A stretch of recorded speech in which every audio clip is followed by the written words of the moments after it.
Insta money app से loan कैसे ले तुरंत। जी हाँ दोस्तों, अगर आपको भी इंस्टा मनी लोन ऐप से लोन अप्लाई करना है और आपको भी इंस्टा मनी ऐप से लोन चाहिए तो आप इस वीडियो को कंप्लीट देख लीजिएगा। जैसा दोस्तों देख सकते हैं, हमने अभी अभी इंस्टा मनी ऐप से 5,000 रुपये का लोन अप्लाई करा था और मुझे यहाँ पे 5,000 रुपये का लोन अप्रूव किया गया है और सक्सेसफुली हम इस पैसे को इंस्टेंट अपने बैंक अकाउंट में ट्रांसफर भी कर सकते हैं।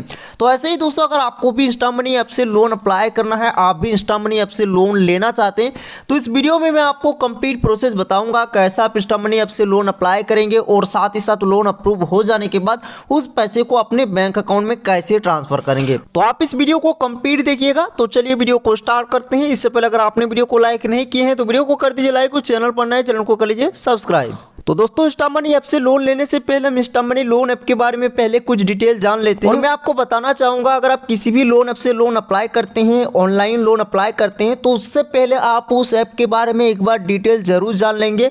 मार्केट में बहुत सारे फ्रॉड लोन ऐप भी आ चुके हैं। तो दोस्तों, हम अगर इंस्टा मनी की सेफ एंड सिक्योर की बात करें तो दोस्तों देख सकते हैं ये RBI NBFC registered loan app है, यानी 100% जेन्युइन लोन ऐप है। और अगर लोन रेंज की बात करें तो आप 5,000 रुपये से लेकर 50,000 रुपये का loan Insta money loan app से लोन ले सकते हैं। और अगर यहाँ पे एलिजिबिलिटी क्राइटेरिया की बात करें तो दोस्तों यहाँ पे सैलरीड और सेल्फ एम्प्लॉयड दोनों ही इस ऐप से लोन ले सकते हैं। अब दोस्तों यहाँ पे हम इंटरेस्ट रेट और प्रोसेसिंग फीस की भी बात कर लेते हैं।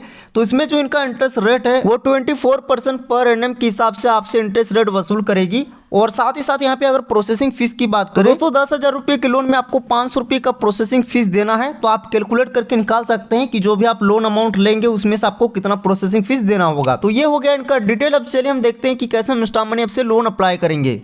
तो दोस्तों, इंस्टा मनी ऐप से लोन लेने के लिए सबसे पहले आप इंस्टा मनी लोन ऐप को अपने मोबाइल में डाउनलोड करेंगे। Insta money loan app download करने का लिंक आपको इसी वीडियो के डिस्क्रिप्शन बॉक्स और कमेंट बॉक्स दोनों जगह पर हम दे दिए हैं। सिंपल आप उस लिंक पे क्लिक करके इंस्टा मनी लोन ऐप को डाउनलोड कर सकते हैं। अब जैसे आप इंस्टा मनी लोन ऐप को डाउनलोड करके ओपन करेंगे तो इस प्रकार आपके सामने फर्स्ट इंटरफेस शो हो जाएगा। यहाँ पे इनका कुछ हाईलाइट्स बताया गया है, जैसे कि Insta money loan app 2 minute के अंदर लोन देने का दावा करती है और यहाँ पे बताया गया है कि बहुत ही फास्ट आपको यहाँ से लोन मिल जाएगा। फुल डिजिटल प्रोसेस के थ्रू आपको लोन मिलेगा और आपको लोन अप्लाई करने के लिए बहुत ही कम डॉक्यूमेंट देने की जरूरत होगी। तो सिंपल लोन अप्लाई करने के लिए सबसे पहले इसमें आपको साइन अप करना होगा। तो साइन अप करने के लिए आप साइन अप ऑप्शन पे क्लिक करेंगे। इसके बाद दोस्तों अकाउंट क्रिएट करने के लिए आपको यहाँ पे 3 ऑप्शन दिए जाएंगे, continue with Google, continue with Facebook और कंटिन्यू विद मोबाइल नंबर का। तो चलिए हम यहाँ पे मोबाइल नंबर के थ्रू अकाउंट क्रिएट करेंगे तो हम कंटिन्यू विद मोबाइल नंबर को सिलेक्ट करते हैं। अब दोस्तों सबसे पहले आपको मोबाइल नंबर को वेरीफाई करना है। तो सिंपल आप अपना मोबाइल नंबर यहाँ पे फिलअप करेंगे और मोबाइल नंबर फिलअप करने के बाद आपको सेंड OTP का ऑप्शन दिख रहा है, सेंड OTP पे क्लिक करेंगे। जैसे ही मोबाइल नंबर डाल के सेंड OTP पे क्लिक करते हैं, आप जो मोबाइल नंबर दिए हैं उस पर OTP सेंड किया जाएगा। आपको उस OTP को फिलअप कर देना है। तो चलिए हमारा OTP रिसीव हो गया है, हम OTP फिलअप कर देते हैं। अब जैसे आप OTP को फिलअप कर देंगे आपका OTP वेरीफाइड हो जाएगा। अब दोस्तों जैसे आपका मोबाइल नंबर वेरीफाइड हो जाएगा, अब आपको यहाँ पे जीमेल के थ्रू या फिर फेसबुक के थ्रू भी लॉगिन करना होगा। हम यहाँ पे जीमेल के थ्रू लॉगिन करेंगे तो सिंपली आप sign in with Google option को सिलेक्ट करेंगे। जैसे आप sign in with Google option को सिलेक्ट करते हैं, आपके मोबाइल में जितने भी जीमेल लिंक रहेंगे सभी जीमेल का लिस्ट आ जाएगा। तो जो भी जीमेल आप लिंक करना चाहते हैं उसको आप सिलेक्ट कर लेंगे। अब जैसे आप जीमेल सेलेक्ट कर लेते हैं, अब आपके सामने लोन अप्लाई करने का फर्स्ट स्टेप आ जाएगा। फर्स्ट स्टेप में सबसे पहले आपको पैन नंबर को वेरीफाइड करना है। तो सिंपल आप अपना पैन कार्ड का नंबर डालेंगे। अब जैसे ही दोस्तों आप अपना पैन कार्ड का नंबर डालेंगे, आपका फुल नेम या आपके पैन कार्ड से ही फैच कर लेगा। इसके बाद आपको अपना डेट ऑफ बर्थ यहाँ पे सिलेक्ट करना है, जो डेट ऑफ बर्थ आपके पैन कार्ड में है। इसके बाद आप अपना जेंडर सेलेक्ट करेंगे, आप मेल है या फीमेल है। अब जेंडर सेलेक्ट करने के बाद आपको अपना प्रोफेशन डिटेल्स यहाँ पे देना है कि आपका एम्प्लॉयमेंट टाइप क्या है, आप काम क्या करते हैं, आपका इनकम सोर्स क्या है। तो दोस्तों देख सकते हैं यहाँ पे आपको इनकम सोर्स में सैलरीड का ऑप्शन मिलेगा, सेल्फ एम्प्लॉयड का ऑप्शन मिलेगा और नॉन ऑफ द अबव। तो जो भी आपका एम्प्लॉयमेंट टाइप है उसको आप सिलेक्ट कर लेंगे। तो चलिए हम यहाँ पे सेल्फ एम्प्लॉयड को सिलेक्ट कर लेते हैं। अब एम्प्लॉयमेंट टाइप सिलेक्ट करने के बाद दोस्तों अब आपको फिर से कुछ डिटेल्स यहाँ पे देने होंगे, जैसे कि यहाँ पे नेम ऑफ बिजनेस। तो आपका बिजनेस का नाम क्या है, क्या आप बिजनेस करते हैं वो आप टाइप कर देंगे, जो भी आप बिजनेस का नाम रखे हैं। इसके बाद आपको बिजनेस टाइप यहाँ पे सिलेक्ट करना है, आपका बिजनेस किस टाइप का है। इसके बाद दोस्तों यहाँ पे आपको एज ऑफ बिजनेस यहाँ पे फिलअप करना है कि आप कितने टाइम से कितने सालों से इस बिजनेस को कर रहे हैं। इसके बाद आपको अपना मंथली सेल्स यहाँ पे डाल देना है कि कितना आपका एक महीने में सेल हो जाता है इस बिजनेस से। इसके बाद दोस्तों यहाँ पे प्रीफर्ड लैंग्वेज पूछा गया है, तो आप प्रीफर्ड लैंग्वेज सेलेक्ट करेंगे कि किस लैंग्वेज में आप बात करते हैं। तो जैसा कि दोस्तों देख सकते हैं बहुत सारा लैंग्वेज आपको मिल मिल जाएगा। तो जिस भी लैंग्वेज को आप यहाँ पे सिलेक्ट करेंगे, अगर आपको इंस्टा मनी की ओर से कॉल आएगा किसी एजेंट्स का, तो वो एजेंट आपसे उसी लैंग्वेज में बात करेगा जो लैंग्वेज आप यहाँ पे सिलेक्ट किए हैं। तो सब कुछ आप अपने हिसाब से यहाँ पे फिलअप करेंगे। देन नीचे फिलअप करने के बाद आप सेव एंड कंटिन्यू ऑप्शन पे क्लिक करेंगे। अब जैसे आप सारा डिटेल फिल करके सेव एंड कंटिन्यू ऑप्शन पे क्लिक करेंगे, आप अगले स्टेप में आ जाएंगे। अब अगले स्टेप में आपको अपना एरिया का पिन कोड यहाँ पे फिलअप करना है। जो भी आपका रेसिडेंशियल पोस्टल पिन कोड है उसको आप डालेंगे। इसके बाद दोस्तों यहाँ पे आपसे पूछा गया have you taken a loan in the past, क्या आपने पहले कभी लोन लिया है। अगर आप पहले कभी लोन लिए हैं तो येस आई हैव सिलेक्ट करेंगे। अगर आप फर्स्ट टाइम लोन ले रहे हैं तो आप no I have no loans को सिलेक्ट करेंगे। अब दोस्तों पास्ट लोन स्टेटस सेलेक्ट करने के बाद अब यहाँ पे पूछा गया है do you have a credit card, क्या आपके पास क्रेडिट कार्ड है। अगर आपके पास क्रेडिट कार्ड है तो यस आई हैव सेलेक्ट करेंगे। अगर आपके पास क्रेडिट कार्ड नहीं है तो आप no I do not have को सिलेक्ट करेंगे। अब दोस्तों क्रेडिट कार्ड स्टेटस सेलेक्ट करने के बाद अब यहाँ पे पूछा गया है do you have any delay overdue unpaid loan and credit card after December 2014, क्या 2014 के बाद आपने कोई भी ऐसा लोन या फिर क्रेडिट कार्ड लिया है जिसका पेमेंट अभी तक आप ड्यू रखे हैं, जिसको आप पेड नहीं किए हैं। अगर आपका ऐसा मैटर है तो आप येस आई हैव सिलेक्ट करेंगे। और अगर आपने कोई भी क्रेडिट कार्ड का या फिर लोन का कोई भी ड्यू नहीं रखे हैं तो आप फर्स्ट ऑप्शन को चूज करेंगे, no I do not have option को। अब इसके बाद दोस्तों आपको यहाँ पे पूछा गया in which bank do you receive your business payment, तो दोस्तों आपको अपना बैंक नेम यहाँ पे सिलेक्ट करना है, जिस बैंक में आपका अकाउंट है और जिस बैंक में आप अपने बिजनेस पेमेंट लेन देन करते हैं। तो सिंपल आप अपना बैंक नेम यहाँ पे सिलेक्ट कर लेंगे। अब दोस्तों बैंक नेम सिलेक्ट करने के बाद अब यहाँ पे पूछा गया है do you have a debit card of this account, आपके पास डेबिट एटीएम कार्ड है तो आप येस आई हैव सिलेक्ट करेंगे। अगर आपके पास डेबिट एटीएम कार्ड नहीं है तो आप नो डू नॉट हैव को सिलेक्ट करेंगे। अब इसके बाद दोस्तों पूछा गया have internet banking access in your bank account, क्या आप अपने इस बैंक अकाउंट में इंटरनेट बैंकिंग यूज करते हैं। अगर इंटरनेट बैंकिंग आप यूज करते हैं तो आई हैव नेट बैंकिंग को सिलेक्ट करेंगे। नेट बैंकिंग यूज नहीं करते तो आप no I do not have को सिलेक्ट करेंगे। अब इसके बाद दोस्तों यहाँ पे पूछा गया रिक्वायर्ड लोन अमाउंट, यानी आपको कितने लोन अमाउंट की रिक्वायरमेंट है, कितना आप लोन अमाउंट पाना चाहते हैं। तो जो भी आपको लोन अमाउंट रिक्वायरमेंट है, जितने भी लोन अमाउंट आप पाना चाहते हैं इंस्टा मनी ऐप से, वो लोन अमाउंट आप यहाँ पे डालेंगे।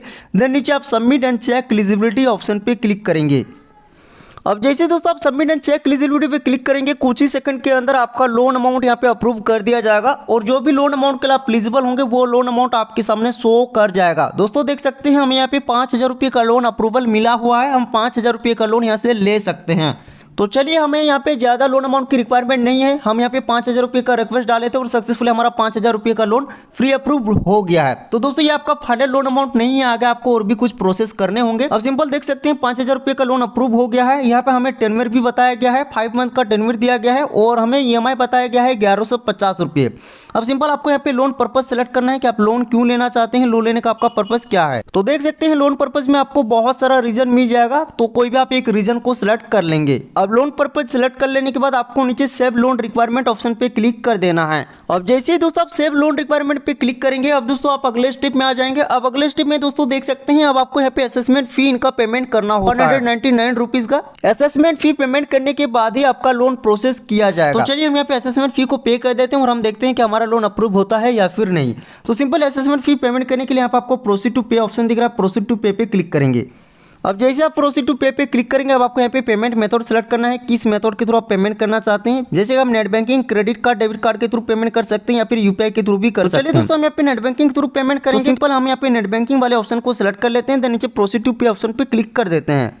अब जैसे आप प्रोसीड टू पे पे क्लिक करेंगे, फिर से आपको यहाँ पे पेमेंट मेथड सेलेक्ट करना होगा। तो जैसा कि दोस्तों देख सकते हैं आप UPI ID के थ्रू भी यहाँ पे पेमेंट कर सकते हैं, नेट बैंकिंग के थ्रू या फिर आप डेबिट कार्ड के थ्रू पेमेंट कर सकते हैं। तो चलिए हम नेट बैंकिंग ऑप्शन को सिलेक्ट कर लेते हैं। अब यहाँ पे आपको अपना बैंक नेम सेलेक्ट करना है, जिस बैंक के इंटरनेट बैंकिंग के थ्रू आप अपना पेमेंट करना चाहते हैं। तो चलिए हम यहाँ पे पेमेंट कर देते हैं और आगे का जो प्रोसेस है वो आपको दिखाते हैं। तो दोस्तों हम यहाँ पे असेसमेंट फी पेमेंट कर दी है। अब दोस्तों देख सकते हैं असेसमेंट फी पेमेंट कर देने के बाद हम नेक्स्ट स्टेप में आ चुके हैं। अब नेक्स्ट स्टेप में हमें अपना KYC कंप्लीट करना होगा और KYC डॉक्यूमेंट हमें अपलोड करना होगा। तो दोस्तों KYC डॉक्यूमेंट अपलोड करने के लिए आपको नीचे प्रोसीड टू लाइवनेस चेक पे क्लिक कर देना है। अब जैसे आप प्रोसीड ऑप्शन पे क्लिक करेंगे, अब आपको KYC डॉक्यूमेंट में सबसे पहले आपको अपना फेस सेल्फी कैप्चर करके अपलोड करना है। तो इसके लिए सिंपल आप नीचे प्रोसीड टू टेक सेल्फी पे क्लिक करेंगे, आपका फ्रंट कैमरा ओपन हो जाएगा। सिंपल आप अपने सेल्फी को कैप्चर करके अपलोड कर देंगे। अब दोस्तों सेल्फी अपलोड कर देने के बाद आपको अपना पैन कार्ड का फ्रंट साइड का फोटो भी कैप्चर करके अपलोड करना है। तो जैसा दोस्तों देख सकते हैं हम पैन कार्ड का फोटो कैप्चर कर लिया है। देख सकते हैं पैन कार्ड का फोटो अपलोड कर देने के बाद अब हमें अपना रेसिडेंशियल इन्फॉर्मेशन देना है। तो रेसिडेंशियल प्रूफ पे हमें यहाँ पे आधार कार्ड का फोटो अपलोड करना है। तो आधार कार्ड का आपको दोनों साइड का फोटो अपलोड करना है, फ्रंट साइड का भी और बैक साइड का भी। तो चलिए हम अपना आधार कार्ड का फोटो अपलोड कर देते हैं। अब जैसे दोस्तों आप अपना सारा डॉक्यूमेंट अपलोड कर देंगे, दोस्तों देख सकते हैं हमारा सारा डॉक्यूमेंट अपलोड हो गया है। हम अपना आधार कार्ड का भी फोटो अपलोड कर दिए हैं। अब जैसे आधार कार्ड का फोटो आप अपलोड कर देंगे, आपका कंप्लीट डिटेल ये आपके आधार कार्ड से ही फैच कर लेगा। अब फिर से आपको कुछ डिटेल्स यहाँ पे नीचे देने होंगे, जैसे कि यहाँ पे पूछा गया है is this your current address. तो जो आपके आधार कार्ड का एड्रेस है वही आपका करंट एड्रेस भी है। तो इसके लिए आप येस आई स्टे हियर को सिलेक्ट करेंगे। अगर आपका एड्रेस अदर है तो आप no I do not stay here को सिलेक्ट करेंगे और आप अपना करंट एड्रेस फिलअप करेंगे। तो हमारे यहाँ पे दोनों एड्रेस सेम है, तो हम येस आई स्टे हियर पे रहने देते हैं। अब इसके बाद पूछा गया स्टेट, आपको यहाँ पे 3 ऑप्शन दिख रहा है, रेंटेड, सेल्फ ओन्ड और फैमिली ओन का। तो जो भी आपका हाउसिंग टाइप है उसको आप यहाँ पे सिलेक्ट करेंगे। अगर आप रेंटेड पे रहते तो रेंटेड, अगर आपका अपना घर है तो सेल्फ, अगर आप फैमिली के साथ रहते तो फैमिली ओन। इसके बाद पूछा गया है who do you stay with, आप किनके साथ रहते हैं। अगर आप अकेले रहते हैं तो एलन, फैमिली के साथ रहते हैं तो विद फैमिली, फ्रेंड के साथ रहते हैं तो विद फ्रेंड। इसके बाद सब कुछ आप यहाँ पे सिलेक्ट करेंगे, देन नीचे सबमिट ऑप्शन पे आप क्लिक करेंगे। अब सब कुछ सिलेक्ट करके जैसे आप सबमिट करेंगे, अब दोस्तों आप नेक्स्ट स्टेप में आ जाएंगे। अब नेक्स्ट स्टेप में आपको फिर से अपना बैंक डिटेल्स देना है और बैंक डिटेल्स को आपको वेरीफाइड करना है। तो इसके लिए सबसे पहले आप अपना बैंक नेम यहाँ पे सिलेक्ट करेंगे, जिस बैंक में आपका अकाउंट है। अब बैंक नेम जैसे ही सिलेक्ट करेंगे, अब आपको अपने बैंक डिटेल्स को वेरीफाइड करना है। तो बैंक डिटेल्स वेरीफाइड करने के लिए आपको यहाँ पे 2 ऑप्शन मिलेगा, एक नेट बैंकिंग लॉगिन का और एक अपलोड बैंक स्टेटमेंट का। तो आप चाहे तो नेट बैंकिंग लॉगिन करके भी बैंक डिटेल्स को वेरीफाइड कर सकते हैं और अपना बैंक स्टेटमेंट अपलोड कर सकते हैं। और अगर आपके पास बैंक स्टेटमेंट का फिजिकल कॉपी है PDF फॉर्मेट में, तो उसको भी आप अपलोड कर सकते हैं। तो चलिए हम यहाँ पे नेट बैंकिंग लॉगिन के थ्रू अपलोड करेंगे। तो सिंपल यहाँ पे नेट बैंकिंग लॉगिन सेलेक्ट किया हुआ है, हम सिंपल नीचे कंटिन्यू ऑप्शन पे क्लिक कर देते हैं। अब दोस्तों देख सकते हैं हम नेट बैंकिंग लॉगिन पेज पे आ चुके हैं। तो हमें यहाँ पे अपना नेट बैंकिंग का डिटेल्स देना है। तो सबसे पहले यहाँ पे बैंक नेम फिर से सेलेक्ट करना है, नेट बैंकिंग का यूजर नेम देना है, नेट बैंकिंग का पासवर्ड देना है, देन नेक्स्ट ऑप्शन पे क्लिक करना है।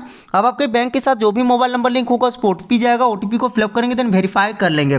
तो चलिए हम अपना बैंक डिटेल्स वेरीफाइड कर लेते हैं नेट बैंकिंग लॉगिन करके और बैंक स्टेटमेंट अपलोड करके जो आगे का प्रोसेस है वो आपको दिखाते हैं। अब जैसे दोस्तों आप अपना बैंक डिटेल्स को वेरीफाइड कर लेंगे, अब आप नेक्स्ट स्टेप में आ जाएंगे। अब नेक्स्ट स्टेप में आपको की फैक्ट स्टेटमेंट मिल जाएगा, यानी आपका इसमें कंप्लीट डिटेल दिया हुआ रहेगा, कितने अमाउंट का आप लोन ले रहे हैं, कितना आपको प्रोसेसिंग फीस देना होंगे, क्या क्या चार्जेस आपको देने होंगे, कितना आपको इंटरेस्ट रेट पे करना है।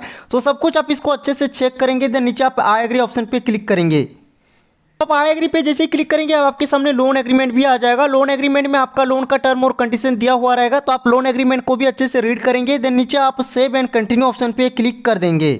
अब जैसे आप सेव एंड कंटिन्यू पे क्लिक करते हैं, सक्सेसफुली आपका लोन एप्लीकेशन कंप्लीट हो जाएगा। दोस्तों देख सकते हैं आपको यहाँ पे पॉपअप मैसेज मिल जाएगा, your loan application is complete, please wait till we process your loan application. तो दोस्तों यहाँ पे बताया गया है कि हमारा जो लोन एप्लीकेशन है वो सक्सेसफुली कंप्लीट हो गया है। अब हमें यहाँ पे कुछ टाइम वेट करना है, हमारा लोन एप्लीकेशन रिव्यू किया जाएगा। तो चलिए हम यहाँ पे कुछ टाइम वेट कर लेते हैं। अब दोस्तों देख सकते हैं हम यहाँ पे होम स्क्रीन पर आ चुके हैं। तो होम स्क्रीन पर आप जैसे ही आएंगे, यहाँ पे आपका अप्रूव्ड लोन अमाउंट शो हो जाएगा, जो भी लोन रिक्वेस्ट आप किए हैं। नीचे आपको चेक स्टेटस का ऑप्शन दिख रहा है, आप चेक स्टेटस पे क्लिक करके आप अपना लोन एप्लीकेशन का स्टेटस देख सकते हैं। तो चलिए हम यहाँ पे चेक स्टेटस पे क्लिक कर देते हैं। अब जैसे आप चेक स्टेटस पे क्लिक करेंगे, आपका लोन एप्लीकेशन स्टेटस यहाँ पे शो हो जाएगा। जैसा दोस्तों देख सकते हैं लोन अमाउंट हमारा प्री अप्रूव्ड हो गया है और अभी हमारा लोन एप्लीकेशन अंडर वेरिफिकेशन में है। अब यहाँ पे 3 स्टेप और कंप्लीट होगा, लोन अप्रूव्ड किया जाएगा, इसके बाद लोन अमाउंट अकाउंट में डिस्बर्सल किया जाएगा और डिस्बर्सल होते ही कुछ ही टाइम के अंदर सक्सेसफुली हमारे बैंक अकाउंट में लोन अमाउंट क्रेडिट कर दिया जाएगा। जो बैंक डिटेल्स हम यहाँ पे फिलअप की है और जो बैंक डिटेल्स हम यहाँ पे वेरीफाई किए हैं। तो अब यहाँ पे दोस्तों आपको कुछ टाइम वेट करने हैं, 24 to 48 आवर आपको वेट करने हैं। 24 to 48 आवर के अंदर लोन अमाउंट सक्सेसफुली आपके बैंक अकाउंट में क्रेडिट कर दिए जाएंगे। तो इस तरीके से दोस्तों आप इंस्टा मनी ऐप से लोन अप्लाई कर सकते हैं और इंस्टा मनी ऐप से लोन ले सकते हैं, जैसे मैंने आपको इस वीडियो में कंप्लीट प्रोसेस बताया है। आई होप आपको वीडियो अच्छी लगी। अगर आपको वीडियो अच्छी लगी तो वीडियो को लाइक कर दीजिए, चैनल पर नए चैनल को सब्सक्राइब कर लीजिए। आपके मन में कोई भी कंफ्यूजन है वीडियो के नीचे कमेंट कीजिए और वीडियो को आगे शेयर जरूर कीजिए। मिलते हैं नेक्स्ट वीडियो में। थैंक यू, जय हिंद।